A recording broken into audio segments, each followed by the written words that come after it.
దేవునికి స్తోత్రం. హల్లెలూయా. ఒక సంవత్సరం ప్రణాళికతో అనుదిన బైబిల్ పఠనము.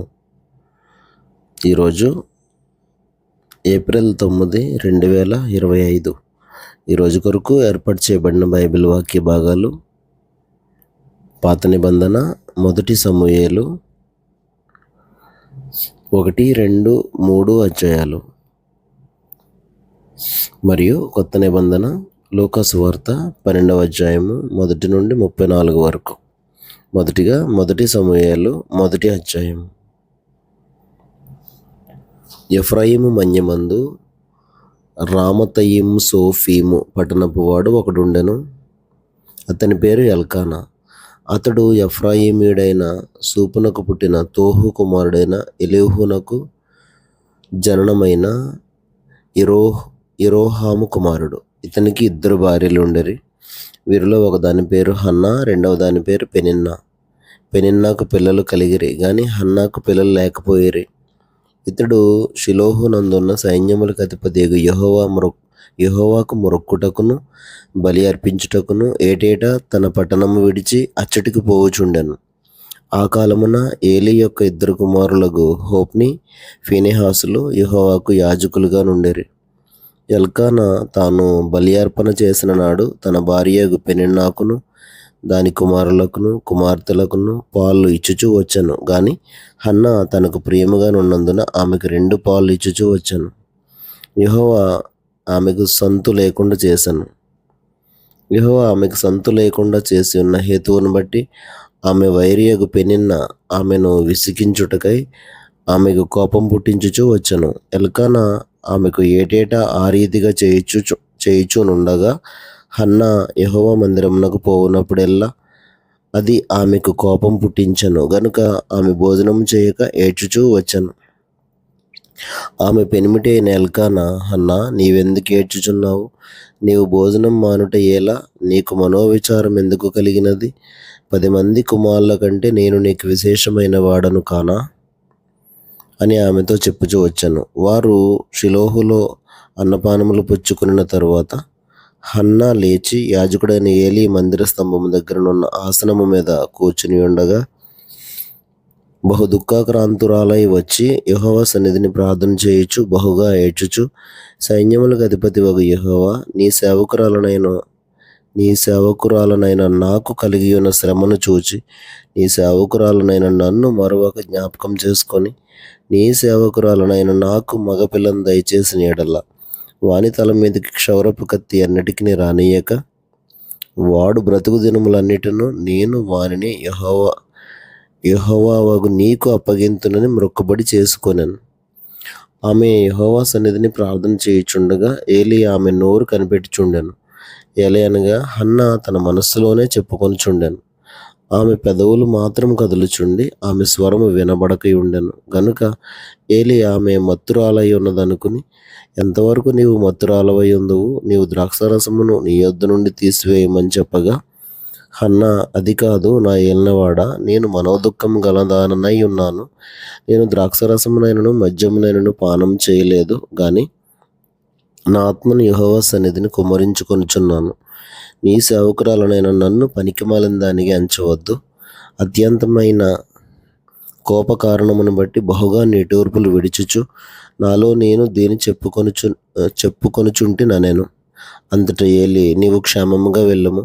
ఇశ్రాయేలు దేవునితో నీవు చేసుకున్న మనవిని ఆయన దయచేయునుగాక అని ఆమెతో చెప్పగా ఆమె అతనితో, నీ సేవకురాలనైన నేను నీ దృష్టికి కృప నొందుదునుగాక అనెను. తరువాత ఆ స్త్రీ తన దారిని వెళ్ళిపోయి భోజనం చేయుచు నాట నుండి దుఃఖముఖిగా నుండుట మానెను. తరువాత వారు ఉదయమందు వేగిరమే లేచి యెహోవాకు మొరొక్కి తిరిగి రామాలోని తమ ఇంటికి వచ్చిరి. అంతటా ఎల్కానా తన భార్యగా హన్నాను కూడెను. యెహోవా ఆమెను జ్ఞాపకం చేసుకొనెను.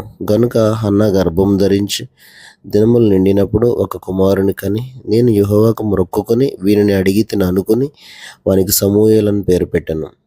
ఎల్కానాయును అతని ఇంటి వారందరూ యెహోవాకు ఏటేటా బలి అర్పించుటకును మొక్కుబడిని చెల్లించుటకును పోయిరి. అయితే హన్నా, బిడ్డ పాలు విడిచే వరకు నేను రాను, వాడు యెహోవా సన్నిధిని అగ్గుపడి తిరిగి రాక అక్కడనే ఉండునట్లుగా నేను వాని తీసుకుని వత్తునని తన పెనిమిటితో చెప్పి వెళ్ళకి ఉండెను. కాబట్టి ఆమె పెనిమిటి అయిన ఎల్కానా, నీ దృష్టికి ఏది మంచిదో అది చేయుము. నీవు వానికి పాలు మాన్పించే వరకు నిలిచి ఉండుము. యెహోవా తన వాక్యమును స్థిరపరచును గాక అని ఆమెతో అనెను.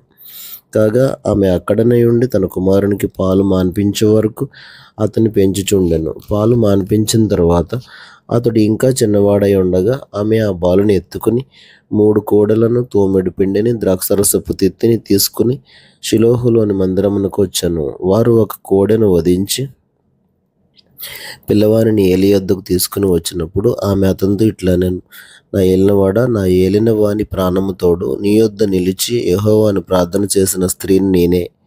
ఈ బిడ్డను దయచేయమని యెహోవాతో నేను చేసిన మనవిని ఆయన నాకు అనుగ్రహించెను. కాబట్టి నేను ఆ బిడ్డను యెహోవాకు ప్రతిష్ఠించుచున్నాను. తాను బ్రతుకు దినములన్నిటిను వాడు యెహోవాకు ప్రతిష్ఠితుడని చెప్పెను. అప్పుడు వాడు యెహోవాకు అక్కడనే మ్రొక్కెను.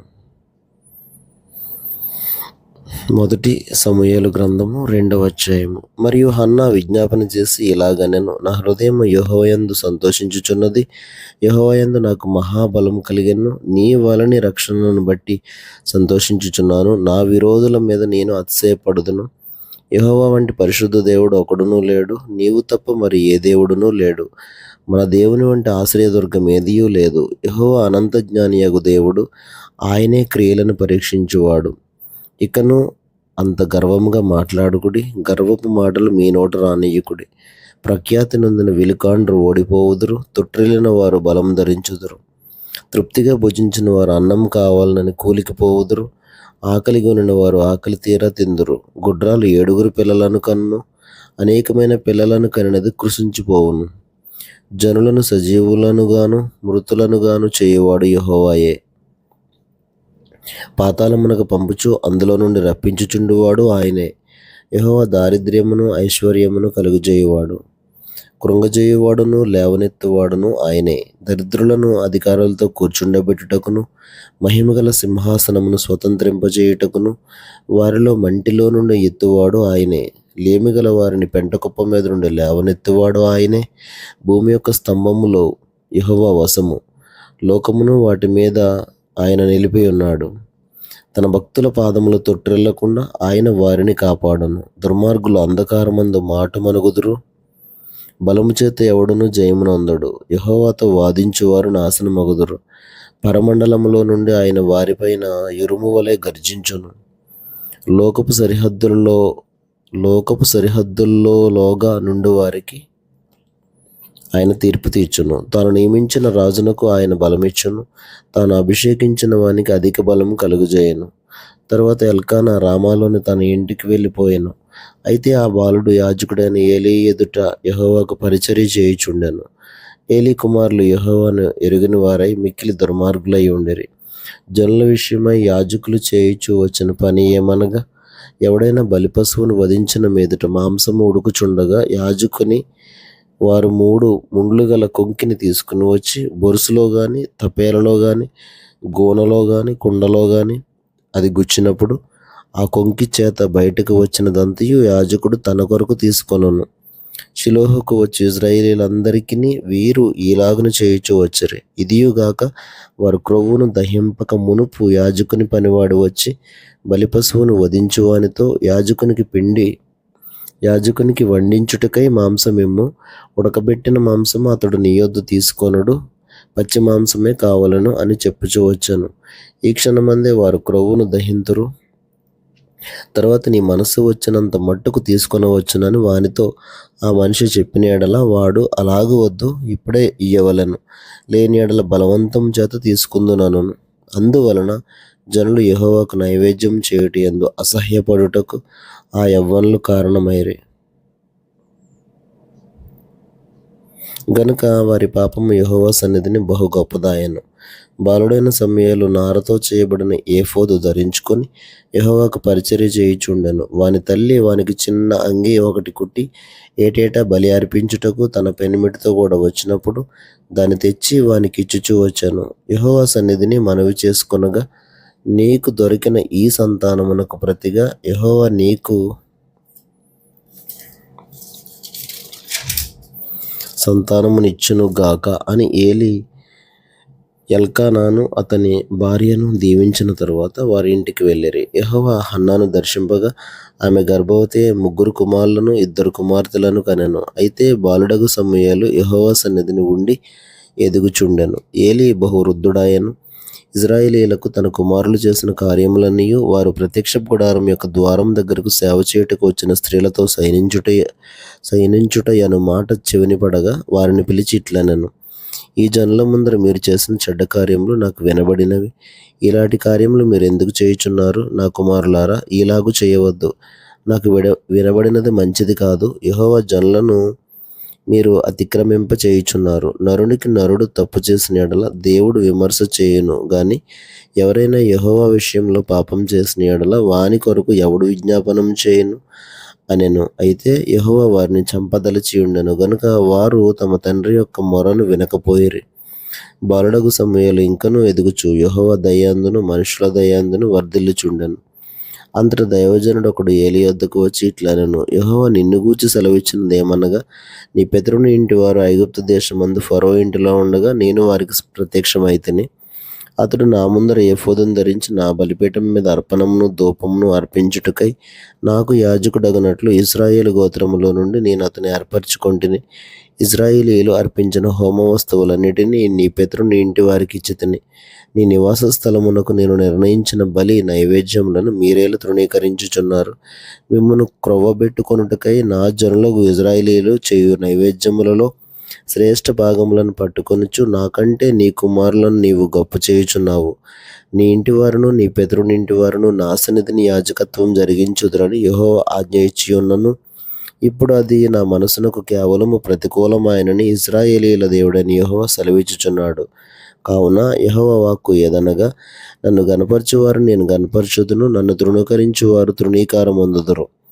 ఆలకించుము. రాగల దినములలో నీ బలమును నీ పితరుని ఇంటి బలమును నేను తక్కువ చేతును. నీ ఇంట ముసలివాడు ఒకడును లేకపోవును. యెహోవా ఇశ్రాయేలీయులకు చేయదలిచిన మేలు విషయంలో నా నివాస స్థలమునకు అపాయం కలుగగా నీవు చూతువు. ఎప్పటికీ నీ ఇంట ముసలివాడు ఉండడు. నా బలిపీఠమునొద్దనెవడు ఉండకుండా నేను అందరినీ నశింపచేయక విడిచివాడను గనుక అది నీ కన్నులు క్షీణించుటకును నీవు దుఃఖం చేత క్షయమగుటకును సాధనమగును. నీ సంతానపు వారందరూ వయఃకాలమందు మరణమవుదురు. నీ 2 కుమారులైన హోప్నీకిని ఫీనెహాసునకును సంభవించునని నేను చెప్పిన దానికి నీకు సూచనగా నుండును. ఒక్కనాటి యందే వారిద్దరూ మరణమవుదురు. తరువాత నమ్మకమైన ఒక యాజకుని నేను నియమింతును. అతడు నా యోచనను బట్టి నాకు అనుకూలంగా యాజకత్వం జరిగించును. అతనికి నేను నమ్మకమైన సంతానం పుట్టింతును.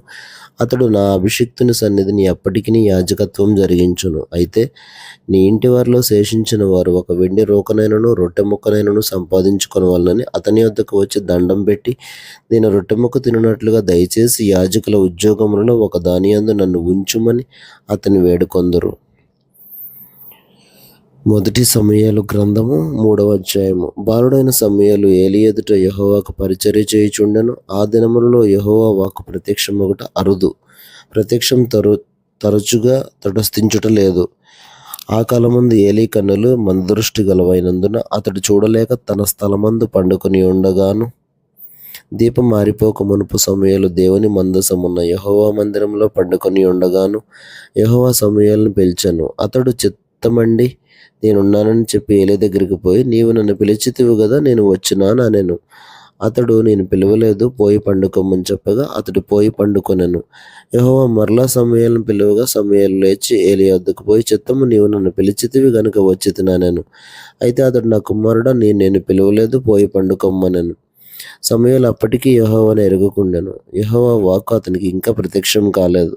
యెహోవా 3వ మారు సమూయేలును పిలువగా అతడు లేచి ఏలి దగ్గరికి పోయి, చిత్తము, నీవు నన్ను పిలిచితివే, ఇదిగో వచ్చితిననగా ఏలి యెహోవా బాలుని పిలిచినని గ్రహించి, నీవు పోయి పండుకొమ్ము, ఎవరైనా నిన్ను పిలిచిన యెడల యెహోవా నీ దాసుడు ఆలకించుచున్నాడు, ఆజ్ఞ నిమ్మని చెప్పుమని సమూయేలుతో అనగా సమూయేలు పోయి తన స్థలమందు పండుకొనెను. తర్వాత యెహోవా ప్రత్యక్షమై నిలిచి ఆ రీతిగా, సమూయేలు సమూయేలు అని పిలువగా సమూయేలు, నీ దాసుడు ఆలకించుచున్నాడు, ఆజ్ఞ ఇమ్మనెను. అంతటి యెహోవా సమూయేలుతో ఇలాగ సెలవిచ్చాను, ఇశ్రాయేలులో నేను ఒక కార్యం చేయబోచున్నాను, దానిని వినువారందరి చెవులు గింగురుమనును.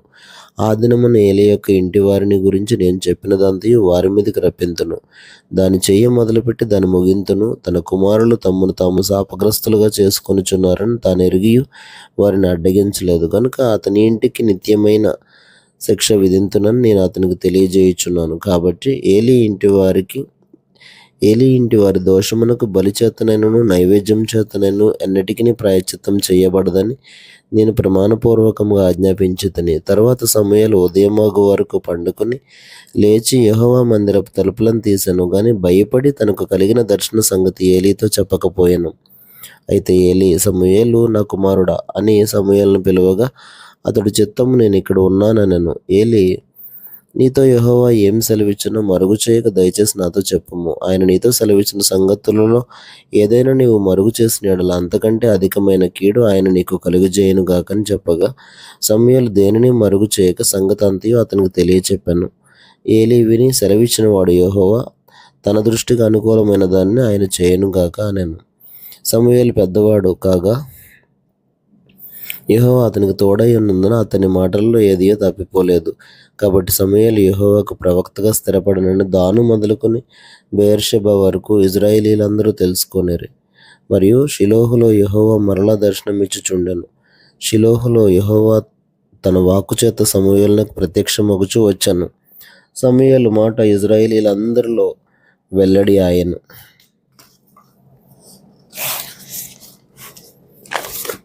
క్రొత్త నిబంధన లూకాసు వార్త 12వ అధ్యాయము మొదటి 34 వచనాలు.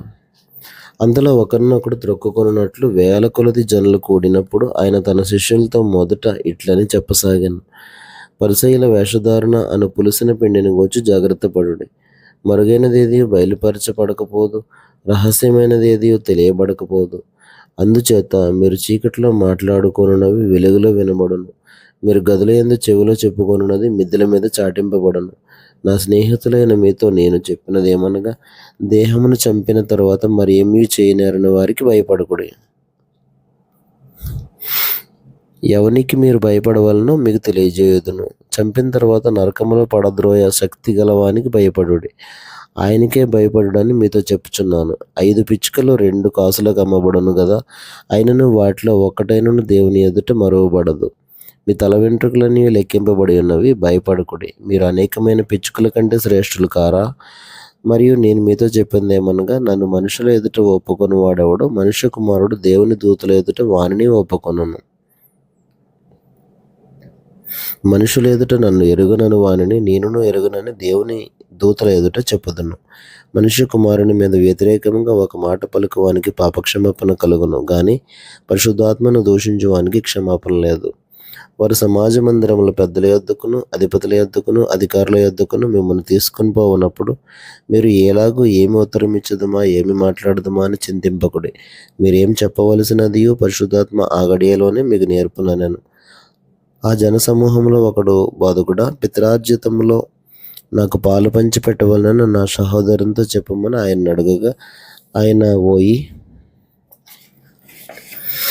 మీ మీదకు తీర్పరిగానైనను పంచిపెట్టువానిగానైనా నన్నెవడు నియమించనని అతనితో చెప్పాను. మరియు ఆయన వారితో, మీరు ఏ విధమైన లోభమునకు ఎడమయ్యక జాగ్రత్త పడుడి. ఒకని కలిమి విస్తరించుట వాని జీవమునకు మూలం కాదనెను. మరియు ఆయన వారితో ఈ ఉపమానం చెప్పాను. ఒక ధనవంతుని భూమి సమృద్ధిగా పండాను. అప్పుడు అతడు, నా పంట సమకూర్చుకొనుటకు నాకు స్థలము చాలదు గనుక నేనేం చేతునని తనలో తాను ఆలోచించుకుని, నేను ఇలాగు చేతును, నా కొట్లు విప్పి వాటికంటే గొప్ప వాటిని కట్టించి అందులో నా ధాన్యమంతటిని నా ఆస్తిని సమకూర్చుకొని, నా ప్రాణంతో ప్రాణమా, అనేక సంవత్సరములకు విస్తారమైన ఆస్తి నీకు సమకూర్చబడి ఉన్నది, సుఖించుము, తినుము, త్రాగుము, సంతోషించుమని చెప్పుకొందును అనుకొనెను. అయితే దేవుడు, వెర్రివాడా, ఈ రాత్రి నీ ప్రాణం అడుగుచున్నారు, నీవు సిద్ధపరిచినవి ఎవనివ్వగలను అతనితో చెప్పాను. దేవుని ఎడల ధనవంతుడు కాక తన కొరకే సమకూర్చుకునేవాడు అలాగుననే ఉండునని చెప్పాను.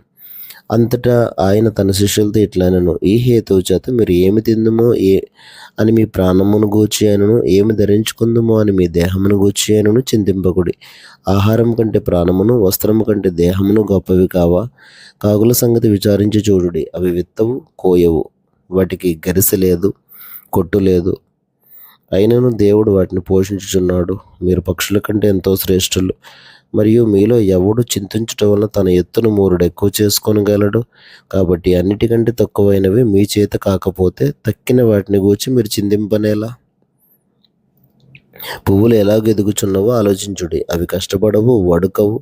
అయినను తన సమస్త వైభవంతో కూడిన సొలొమోను సైతము వీటిలో ఒక దాని వలనైనా అలంకరింపబడలేదని మీతో చెప్పుచున్నాను. నేడు పొలములో ఉండి రేపు పొయ్యిలో వేయబడు అడవి గడ్డిని దేవుడు ఎలాగ అలంకరించిన యెడల అల్పవిశ్వాసులారా, మీకు మరి ఎంతో నిశ్చయముగా వస్త్రములనిచ్చును. ఏమి తిందుమో ఏమి త్రాగుదుమో అని విచారింపకుడి, అనుమానం కలిగి ఉండకుడి. ఈ లోకపు జనులు వీటన్నిటినీ వెదకుదురు. ఇవి మీకు కావలసినవి ఉన్నవని మీ తండ్రికి తెలియను. మీరైతే ఆయన రాజ్యమును వెదకుడి, దానితో కూడా ఇవి మీకు అనుగ్రహింపబడును. చిన్నమంద, భయపడకుడి. మీకు రాజ్యం అనుగ్రహించుటకు మీ తండ్రికి ఇష్టమై ఉన్నది. మీకు కలిగిన వాటిని అమ్మి ధర్మం చేయుడి. పాతగిలని సంచులను పరలోకమందు అక్షయమైన ధనమును సంపాదించుకొనుడి. అక్కడికి దొంగ రాడు, చిమ్మెట కొట్టదు. మీ ధనం ఎక్కడ ఉండునో అక్కడనే మీ హృదయము ఉండును. దేవుడు తన పరిశుద్ధ వాక్యమును మన వినికిడిలో దీవించునుగాక. ఆమేన్.